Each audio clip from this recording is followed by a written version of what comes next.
session, like who are all the major ones. And as we know that we've always been talking about phenomenology, I mean, from the first person perspective, whatever we are discussing. So this idea in the Indian tradition was always there, but in the West, the so-called precursor to this is a guy called Spinoza. So he's like from the 16th century or early 17th century.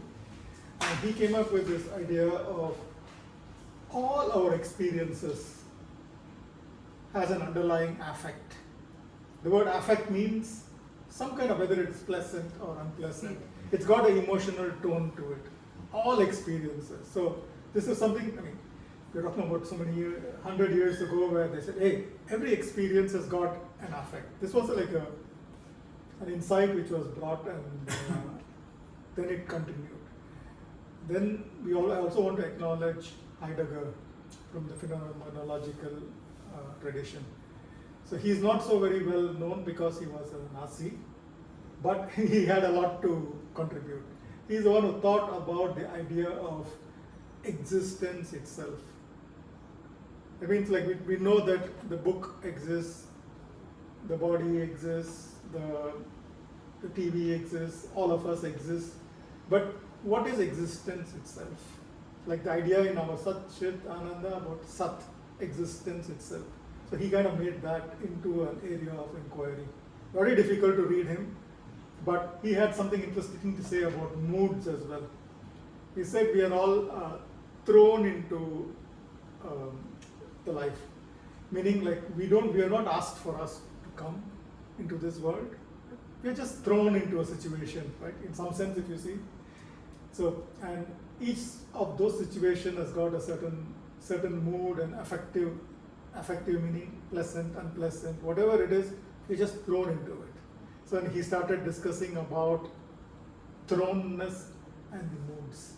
So these are the two people who I would credit for this session. And most importantly, I forgot is the more recent one is a living philosopher called Uriah Kriegel, who combined this to the idea of happiness. So he took the moods and defined happiness as a preponderance of positive moods. So this is the for the session. And today we will cover the idea of moods. Like we left last time, like if you just recap, we were doing it from the first person perspective. We had the sky and the clouds analogy. Wait, I think somebody is coming. Please come. We discussed the positive psychology in which we have the pleasant life, just for the happiness itself. The pleasant life is basically pleasure and desire satisfaction. And then we discussed the engaged life, which is complete absorption in whatever we are doing. It's a flow states and so on, and Satyanji's badminton and squash and all those things. And then we went on to the meaningful states, meaningful life, which is also coming from using our talents for a cause which is bigger than ourselves. So these were the various little parts of happiness which we saw. And then last week we went into the idea of moods. That means it is going one layer behind the happiness. And then at that point, in fact, the way we ended it was, Tanyaji was asking, hey, we always say this person is moody, that person is moody. What is actually the difference between moods and emotions? So this is the thing which we want to start with today. And the one major difference is, let's assume there are red things in our environment. So when we view red, the red is coming from the object outside. That is an emotion. Like you have a specific reason, something is happening, and then you are getting it. Mood is, imagine you are wearing red tinted glasses. that you are bringing in the redness to that situation. So the mood it typically goes from the subject to the object, whereas the emotion is mainly coming triggered by the object onto us. I'm just trying to make a difference where it's not so easy to figure out, but I'm just trying to explain it as. And then the philosopher Uriah Kriegel, the one which we just discussed, he discussed it. He had some words for that. Emotions are word-directed evaluations of particular objects or situations. Moods are subject, meaning our subject-centered background states that determine how the world as a whole is experientially presented. So let's just keep this in mind. We will keep coming back to this. So even if it is not very clear, it's fine. So as I promised, today we will be using a different analogy.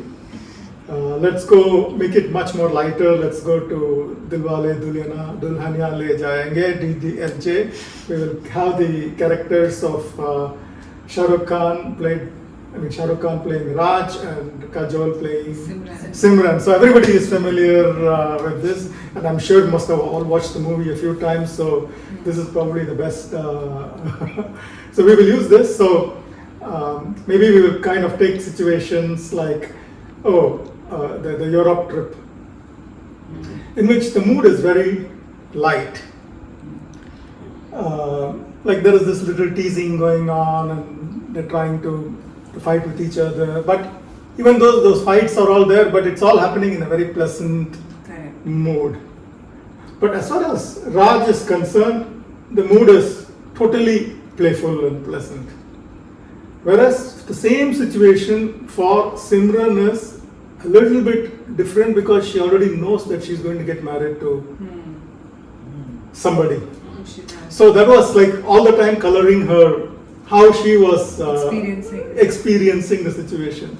So now you see the difference between mood and emotion. So she is bringing into exactly to the same situation a different color, whereas he is bringing in a different. They try to keep the movie as funny and interesting as possible, but I'm trying to read something more into there. Okay, so with that, let's move on. We will start. Okay, anyone has anything to say? Not yet. Okay, great. Feel free to bring in your. Very interesting how you got the contrast out between the moods of the two people there. Yes. So we'll go to never thought about page that. 28. Page 28. 27? 28. No, 27 we already did. Okay. So 28, we'll start from the paragraph called Happiness, a preponderance of positive moods. Who wants to read?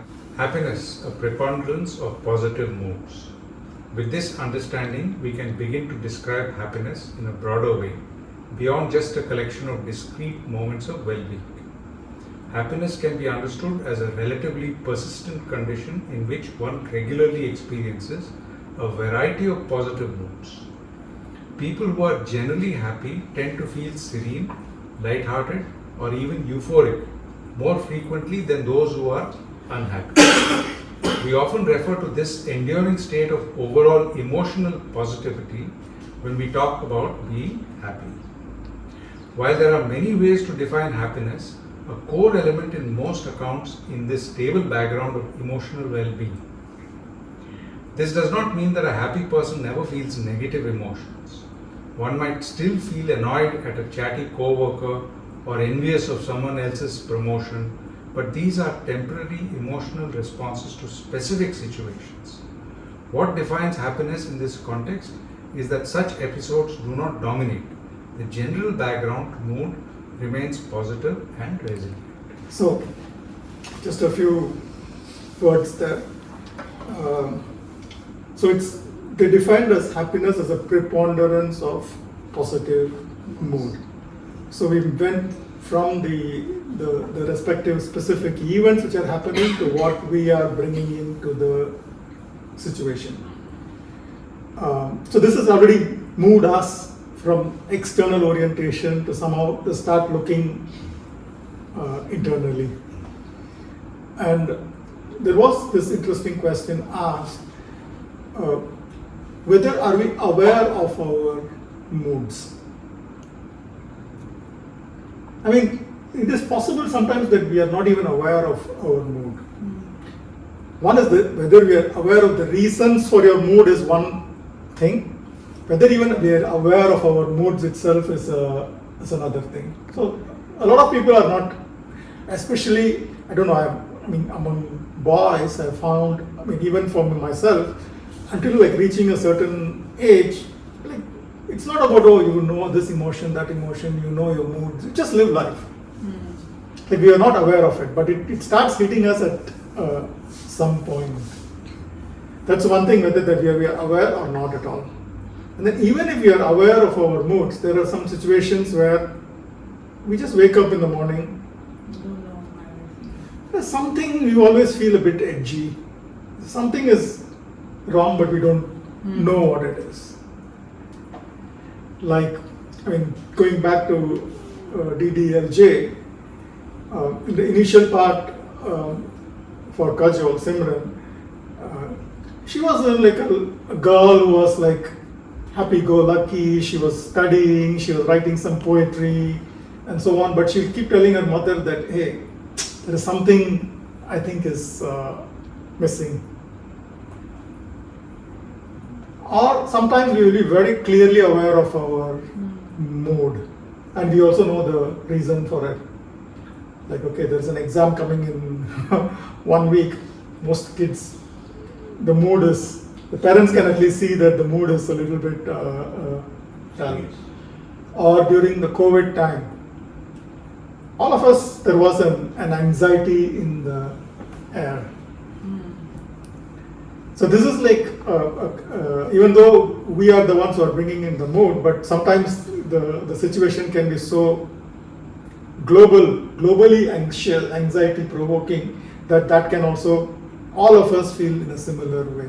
So that means it's not so clear cut of whether we know the reasons for the moods, we don't know, and so on. Any reflections? The mind, how does the mind experience mood and emotion? Is it, so can you say mood is the mental state and emotion is an expression? Can you always equate emotion with expression, or is it also a state, or is it just an expression? Usually, maybe there are other interpretations. Usually in psychology, when we say whether we talk about moods or emotions, we always consider it as a mental state. Both are mental states. Both are mental state. One mental state is coming from the outside in. The other one is maybe our general outlook of what's going on. The one is external driven, another one is internally objectifying ourselves. Correct. Yeah. Emotion is external. So my question is, can one be consciously be aware of the moods? And when it is not externally driven, for example, if there's a big Little louder because there are some people online. Oh, so my question was, or a thought which came to my mind is, can we be consciously be aware of moods, and therefore you can control those emotions, especially when they're not externally driven, in a situation where like a COVID kind of situation or a pandemic or something which is impacting you in a big way. Small things you can probably throw it away and have a clear mind. That is exactly the whole purpose of what we are doing here. Is like at the end of the day is one is to know what happiness is from a theoretical perspective, experientially theoretical perspective, let me put it that way. And more important is there something we can do about it? So we will, I mean, just for it, we'll have a little 15-minute meditation at the end of the session, and that's what we all want to try to get together and do. I don't think it's necessarily to do something with the mind. mood is something deeper that just comes and you can't explain it. Mhm. When the mind understands that there is this mood, and the feeling of unpleasantness comes, then it tries to understand what that unpleasantness is, and then starts labeling reasons why, I'm moody and I'm not feeling good, and then attributes it to something or seeks to attribute why that mood is, why I'm. Usually, when you're in a good mood, you don't seek those things. When only you're in a bad mood, you start thinking, oh, why am I in a bad mood? What is the reason for that? True. So maybe that's another aspect of mood that we need to understand as we. I mean, what you're trying to, let me rephrase. You're trying to say that mind is which is aware of the mood, and it's not directly coming from the mind. Is that what It's not coming from the mind. The mind just wants to understand. The Mm. mind is always trying to get into, understanding everything that's going around Right. and attributing it in terms of, what your makeup is, what your ego is. So therefore, the mind wants to know why this particular situation is there. It's always asking those questions and trying to label and slot it in a particular situation or in connection with your actual profile. If I may But say. in a no mind state, there is no mood, right? You need the mind to even know the mood. No, but we're not going yet. I mean, this is what most people would do, is what I'm saying. Yeah, actually, this is a very complex problem. Yeah. I think, because mind is trying to understand why am I in this mode. Yeah. Mind itself on its own mode.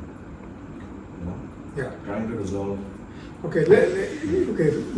Okay. I think you're talking about mind.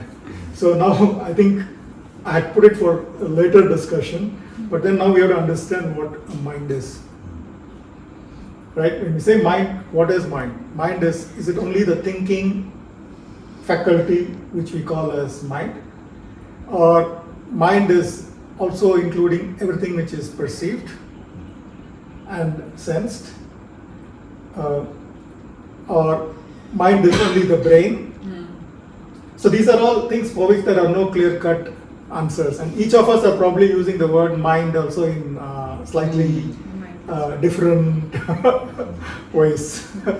So these are all good points. We will take up because if you want to make it very simple, in our experience, we have moods coming, we have emotions coming, we have thoughts labeling those moods, thoughts labeling those emotions, and if we let us consider all of this as mind. Instead of telling, okay, one subset is the mind and then something else is not. So let's for now just put the everything else is mind. And we will be open about the possibility whether mind is only the brain or mind is more than that. Yes. But the mood could also be related to like hormones, isn't it? Yeah, I was about to ask this. Personality trait. I mean, apologies if anybody is sensitive to it, but before periods, women generally are very moody, and yet it's directly related to hormones rather than Underlying state. yes, rather than an underlying state. Or But- personality trait. Yes. Somebody's born with a personality trait. No, but say for It could example, be, I have yes. a tracker app, okay, a period tracker which I never had before. Since the time I started tracking, I'm able to better the same hormones, the same moods, the same mood swing happening, but I don't feel it. People around me also feel to be safe with me. So, Because you're managing it. yeah, because I'm aware of. I think we're I'm moving aware of the from mood. what the issue is, which is all this, the kaleidoscope of things that are happening, and what solutions we're looking. So maybe we're not here No, going no, to no, the no, solution. I It's just not the wanted to. solution. It's okay. All of these are very important considerations.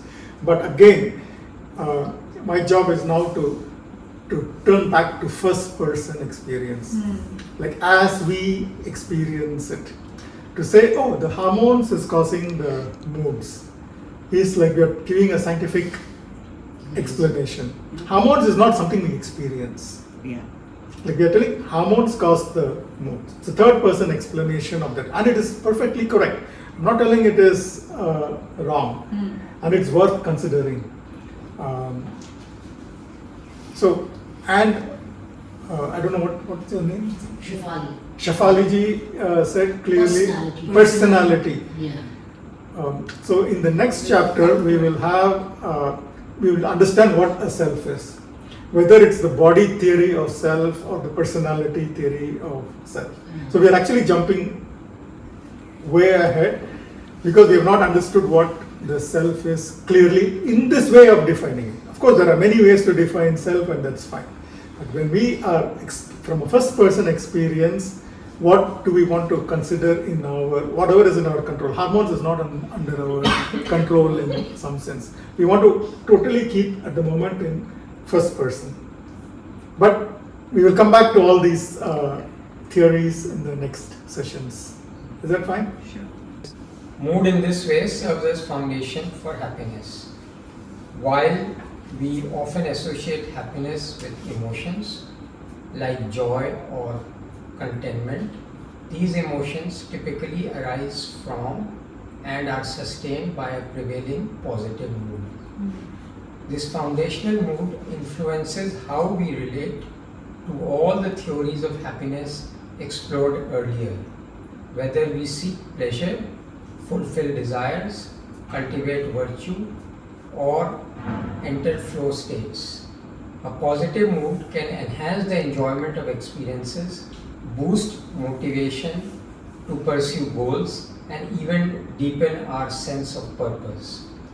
Conversely, a negative mood can undermine these pursuits, reducing our ability to derive meaning to or satisfaction from them.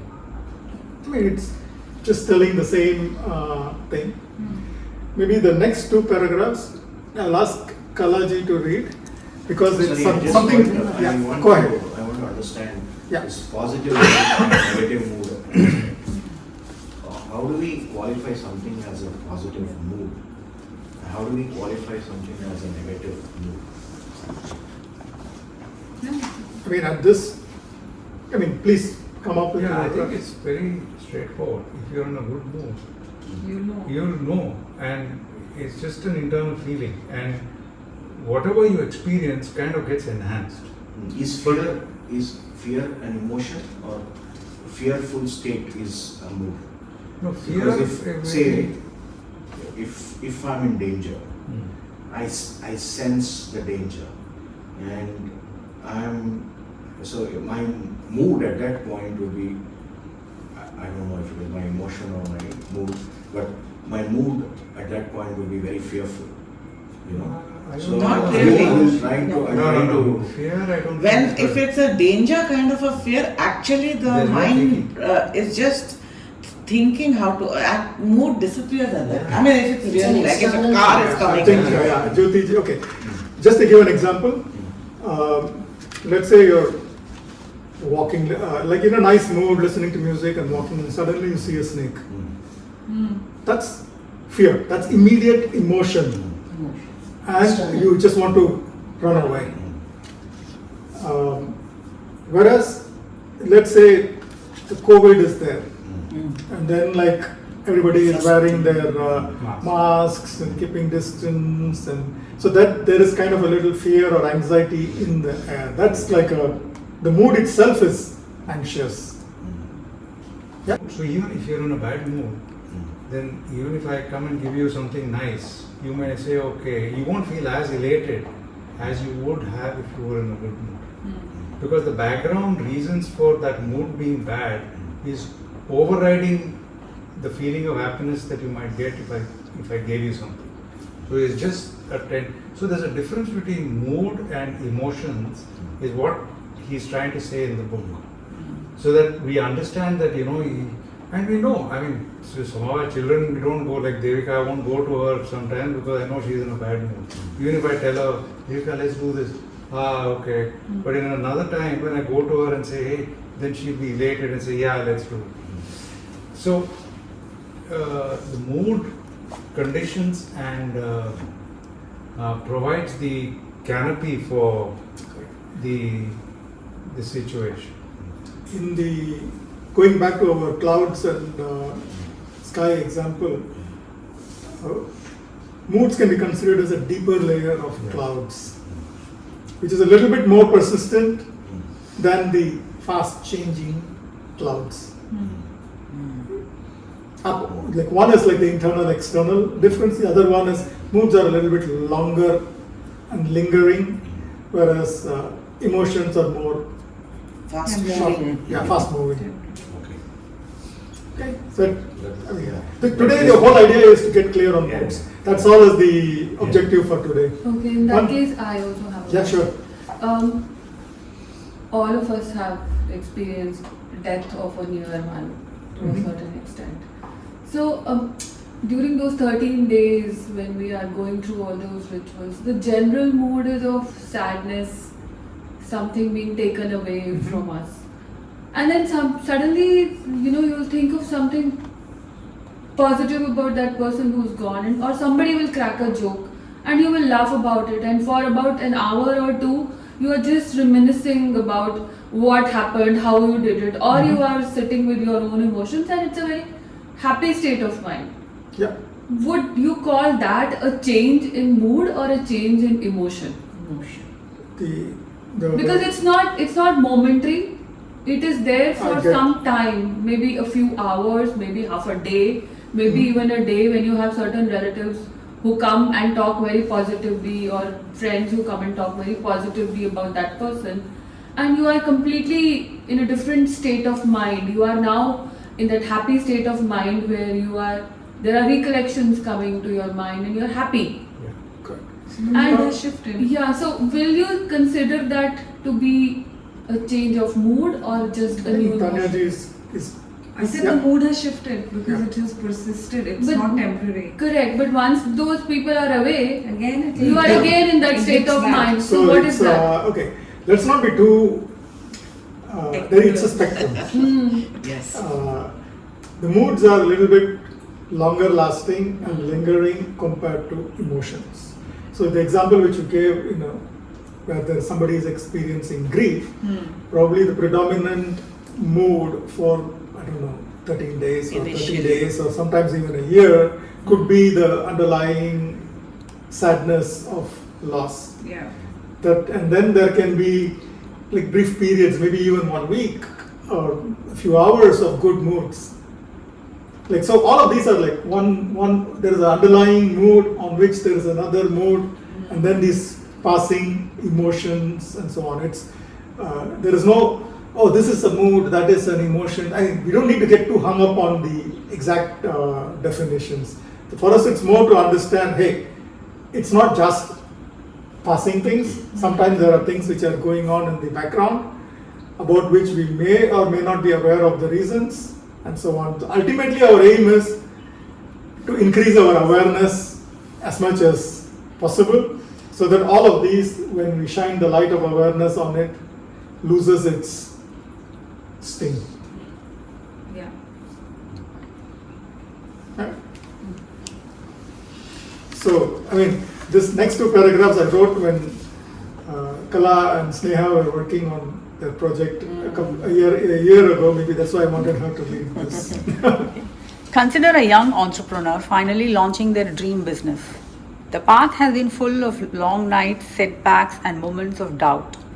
But because their prevailing mood is positive, fueled by passion and determination, they are able to see obstacles as opportunities. The coding bugs become lessons, and the challenges fuel their resilience. When launch day arrives, the excitement, pride, and sense of fulfillment are more intense and deeply felt, built upon the steady mood that carried them through the journey. So this is one way of experiencing any project. An experience, yeah. Yeah.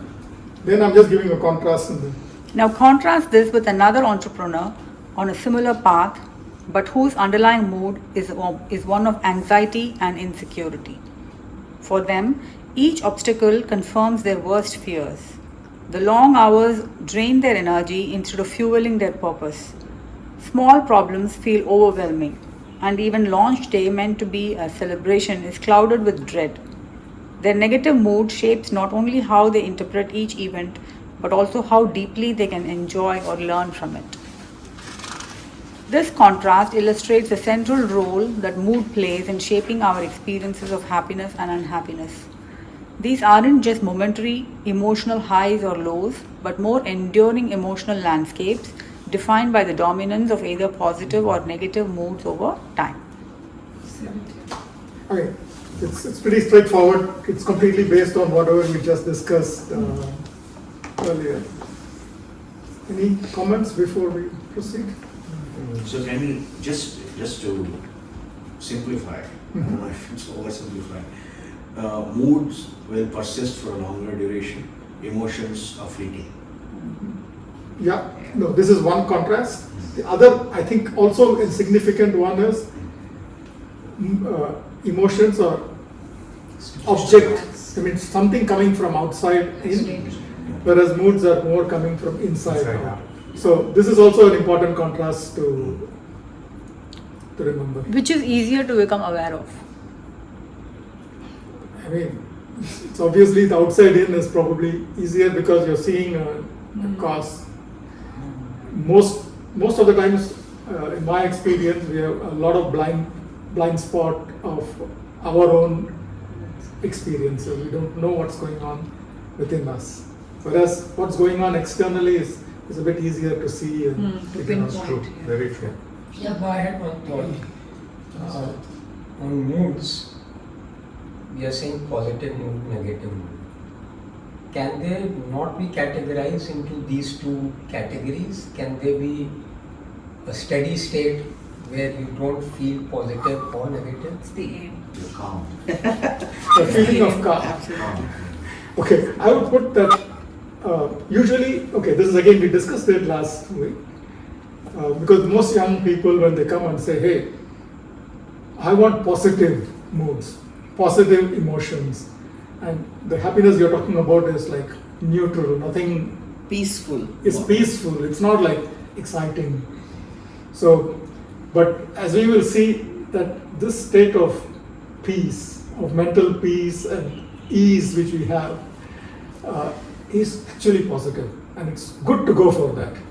So this so-called neutral is not really neutral. It's a state where from which you can launch into many directions.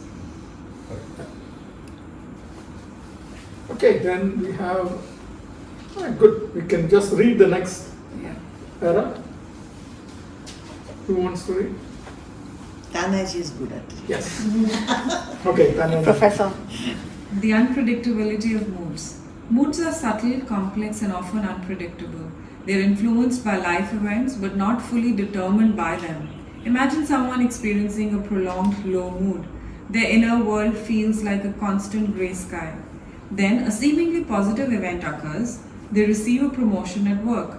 One might expect this moment to lift their spirits like a burst of sunshine. Yet the actual experience may be more complicated. Instead of joy, they might feel undeserving, anxious, or even guilty. This illustrates how moods can resist external influence and shift in ways that defy simple cause and effect. At times, they seem to have a life of their own. Philosophers like Kriegel offer a helpful perspective on this complexity. They suggest that moods are not just short-term reactions to specific events, but reflections of our overarching attitude towards life. In this view, moods operate like emotional barometers, continually registering our general outlook.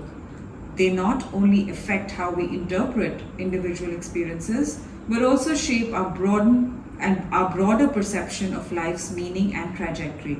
Mood, in this sense, function as a lens through which we experience the world, coloring our sense of well-being on both a moment-to-moment and existential scale. Nice. Very well summarized. Very well put together. So, before we go to our meditation, I would like Sorry, to. Shiva, I had Yes, the last please. line. Hmm. Actually, it could be the other way around also. So it says moods in this sense function as a lens through which we experience the world. Your experience of the world can also influence your mood and your outlook towards your life.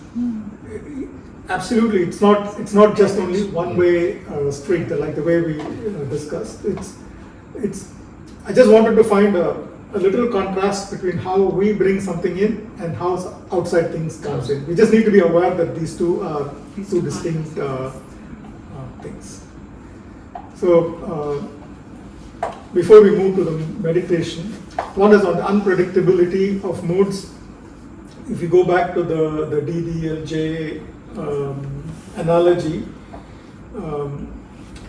we have the situation where Simran already knows she's going to get married to someone else. Then she goes on this Europe trip, meets Raj, and then like in the initial first 15 minutes or so, it is like she's a bit guarded and annoyed and so on. But because this mood was coloring, but in the when they were like going to Zurich and like slowly her things starts changing.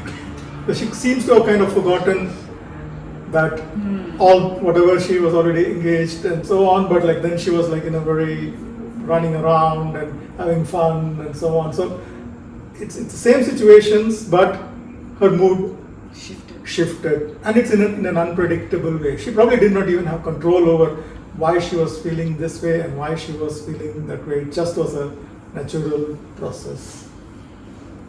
She was That's more just living in the now later, Yes, yeah. She probably forgot about. the past. I want to leave one more thought, which will be what we will start with next week. Same analogy from DDLJ we will use for some more time. Now, what we need to see is Simran was undergoing a lot of moods and emotions in the movie. Raj was also having similarly. But did at any point Shah Rukh Khan and Kajol have those emotions? Temporarily, they might have. Yes, You know. we will have this discussion. We will have this discussion. Suddenly, in the they're shooting for this, and then they're expressing a positive mood, and or Kajol is like very scared of getting married to somebody and anxious, and then the director says, "Cut." You stay in the mood for some time.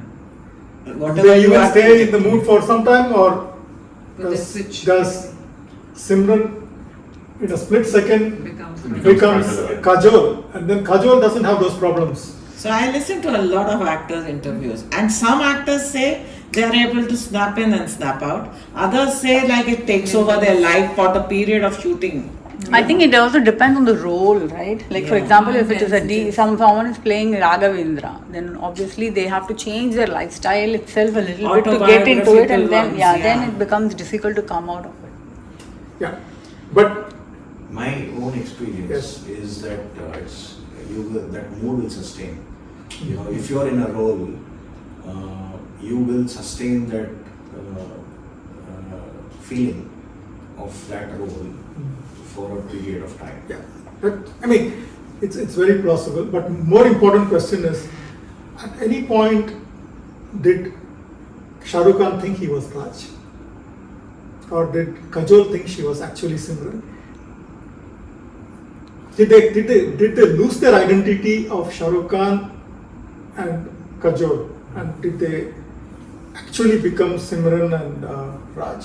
Very Again, rarely that what I happens. have read or heard, the ones who actually start identifying with that becomes suicidal. I mean, it actually becomes a severe mental problem. Yeah, these are probably exception cases. But the moment the director says Guru cut, Dutt was one such person. let's say the director says cut, Shah Rukh Khan will be immediately take his, he will Or playing with his children. He'll have a smoke. No, I think it's I also have a conditional. different perspective because aren't so many emotions that we experience not unique? They are not. They are not. They Yeah. are very common, right? You feel happy, I feel happy. Yeah. It could be different Reasons. because of which we are happy, but happiness is the same. You feel Yes. sad, I feel sad too, and so do everybody else. So they might have at certain points in time felt the emotion, and it might have been difficult for them to snap out of it. For example, I've also read that when certain actors are doing very sad roles, after the director has called cut, they break down. Yeah. They break down because they have to let that emotion go Right. to come back to normal. Yeah. I mean, this is. I completely agree. It is very much possible. But But did they have a crisis of identity? Did Shah Rukh Khan ever get confused between himself and that's Raj? the key point. Do you think, oh, am I Raj or am I Shah Rukh Khan? Do you think Shah Rukh Khan ever had that confusion? No. No. Right, but if it's somebody like Shah Rukh Khan who's played multiple roles, for him to switch in and out of roles might be easier. So, But- switching in and out of moods also might be easier. But Ramani, this is speculation. I mean, I'm speculating only because it's not my experience. No, that's Yeah. true. But that's not the point. The point is that do those people actually, think that they are that role, or do they go back to their No, own? sometimes it does happen. Raghuji's point is, it is actually the strength of that experience which counts. So I'll give you an example. When Ramayana and Mahabharata came on TV, now it has been 8 decades since it's gone. A lot of those actors are still influenced by that experience. And even a few days back I was reading Ranbir Kapoor is doing a movie on Ramayana. And he is also saying that the role of which I'm acting has influenced me. Correct. No, these are all absolutely possible. You learn something The from point it. he's trying to make is that you also do so many roles in your own life. Yeah. Are you snapping in and out of them? Correct. Do you have any confusion about who you are?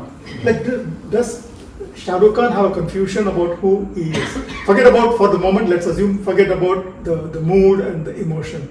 Does he have an identity problem? Does he change from Shah Rukh Khan to, hey, I'm not Shah Rukh Khan, I'm Raj right now. Raj? Does it ever happen? Even when he is shooting? I have a different thinking on this. Mhm. I would think sometimes it could go while, for example, how Shah Rukh Khan has become the king of romance. Because when he started as a romantic guy and he started to play that more often, so he's made it his personality thing. So it goes much deeper because that is what you want to be, or that is what you perceive is an ideal thing to be. So Yes. I would think sometimes It changes. it is difficult for them to snap out and it stays longer and then it becomes a part of you. But look, let's. Okay, I know this is a very subtle point. So We will you discuss want to this be- next week more. We'll start with this. But again, what I want us to think is, did Shah Rukh Khan ever get confused that he is Raj? Only the identity. Or did he know that he was always Shah Rukh Khan? He may change, he may do all these things. So this is something let's think about in the week. And No, let's more discuss than this. that, probably it's even easier to ask this question. Did he forget his identity as Raj? Yeah. Did he I mean, forget? as Shah Rukh Khan. Yes. Maybe when playing the role, he had to, then the genuineness also comes out. He forgets that he is Shah Rukh, he is Raj, so he's playing that role to the best of his ability. Yeah, yeah. But when he snaps out of it, Yeah. does he go back to really, okay, this was something that I did, I can snap out. But yeah, so we've all agreed that, there are various levels of it. Some people snap out of it, some people don't. But the key question is, do they lose their identity or not? Do we have time? No. Okay. Let's do it next week because let's continue. This is a very interesting topic. I like this analogy. Let's keep going. Is changing. Okay, let's do a 10-minute meditation. Let's sit comfortably. Any position is fine. Let's take a deep breath in.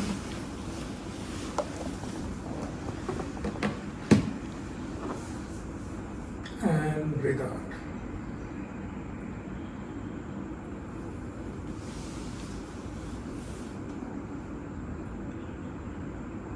Just become aware of the sounds around you.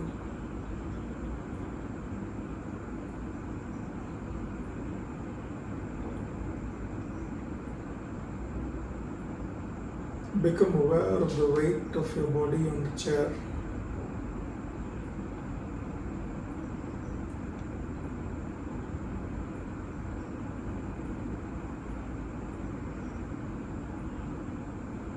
For this 10 minutes, we are going to set aside all our problems. Just going to let it go.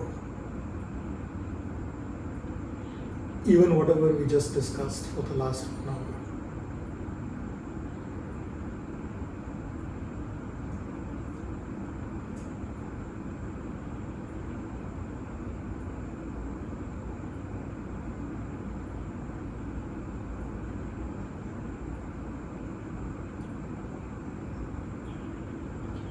Invariably, the mind will wander.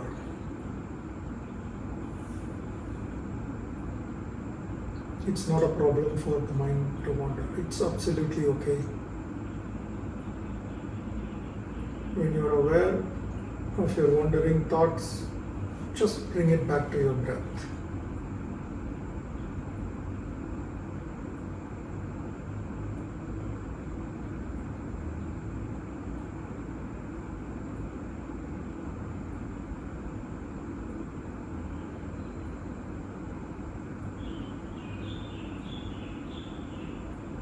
Notice that the breath is happening by itself. Even if you don't control it.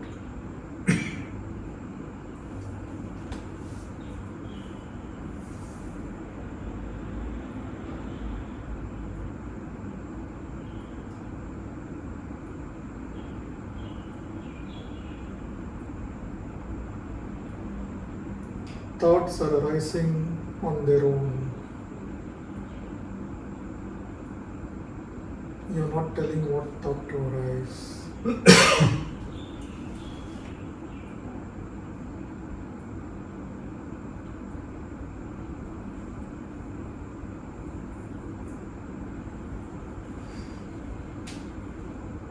Just take another deep breath in.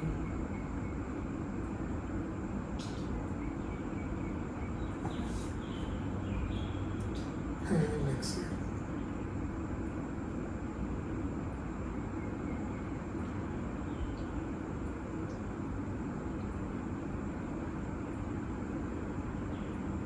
Try to see if you can sense your underlying mood.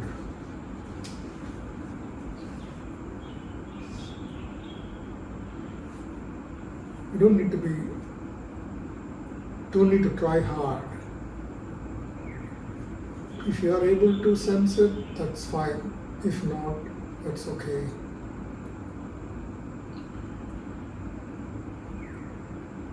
More importantly, we are not going to judge it as positive or negative.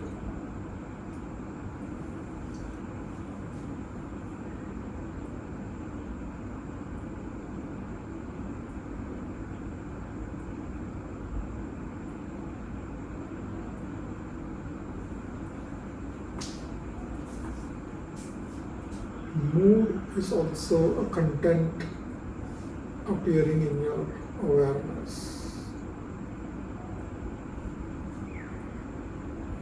Just like a thought.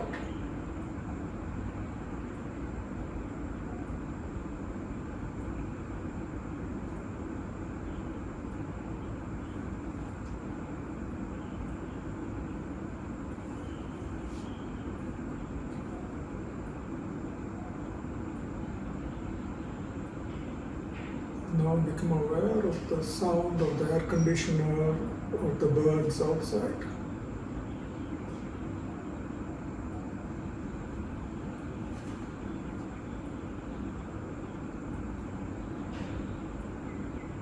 We have no problem to acknowledge this. Those sounds are from external.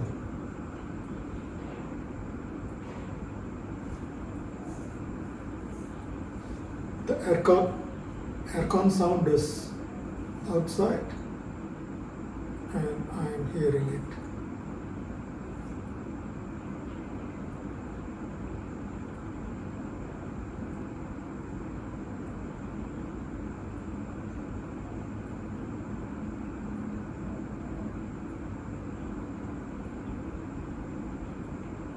without controlling the breath, be aware of the breath. Inhalation and exhalation are happening by itself.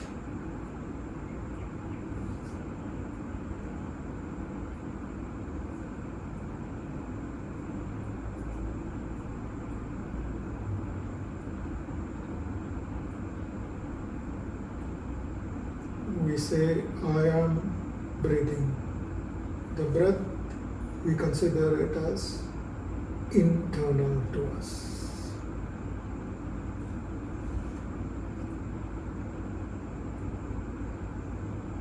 We consider the sound of aircon to be external and the sensation of breath to be internal.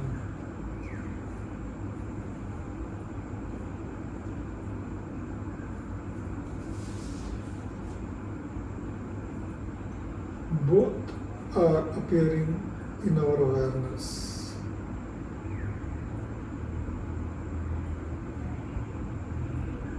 Is there a reason why we call one of it external, another one internal?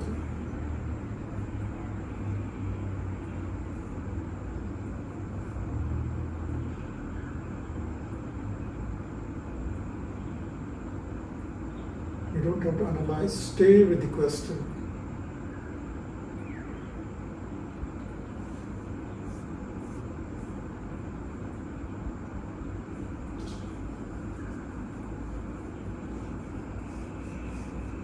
Similarly, we have thoughts.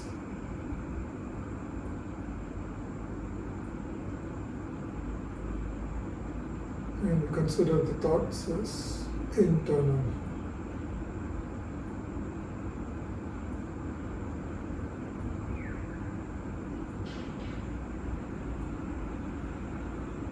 Is there a reason to say, call some things as internal and some things as external? Just stay with the question. We will analyze all these later on.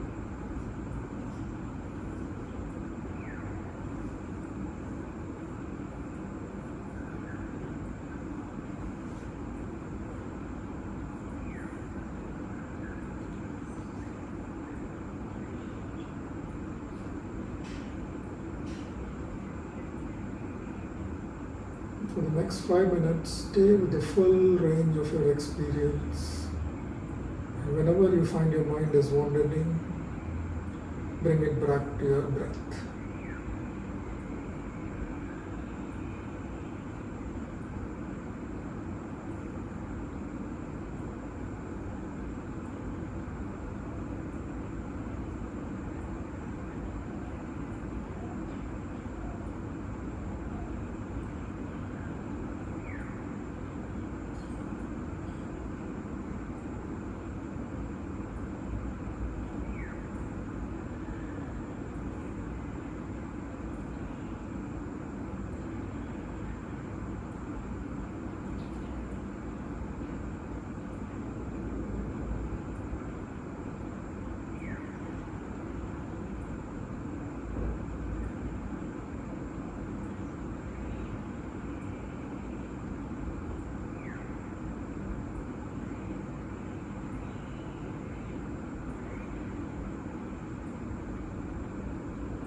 Notice that our silence makes our sensations clearer.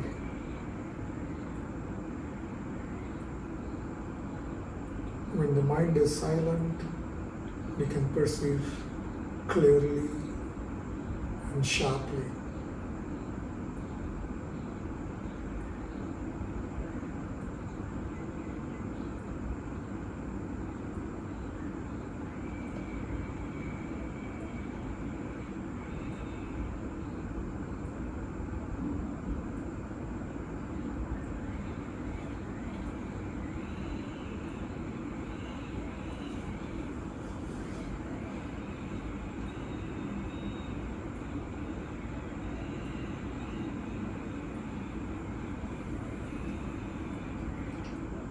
Just take another deep breath in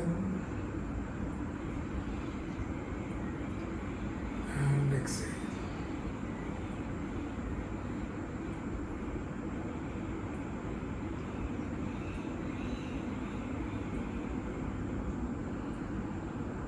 Become aware of the weight of your body on the chair.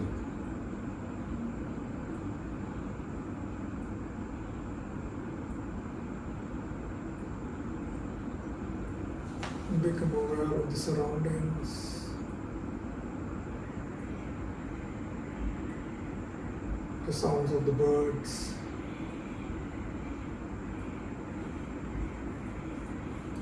and at your own time, you can gently open your eyes.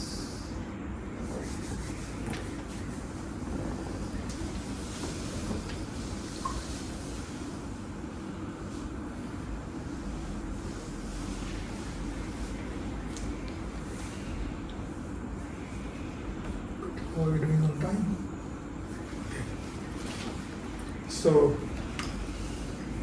some quick reflections, and if whoever wants to leave, please feel free. Waiting for coffee. Waiting for coffee. Yes, coming. Already made. Actually, coffee came in my mind. And then I brought it back to my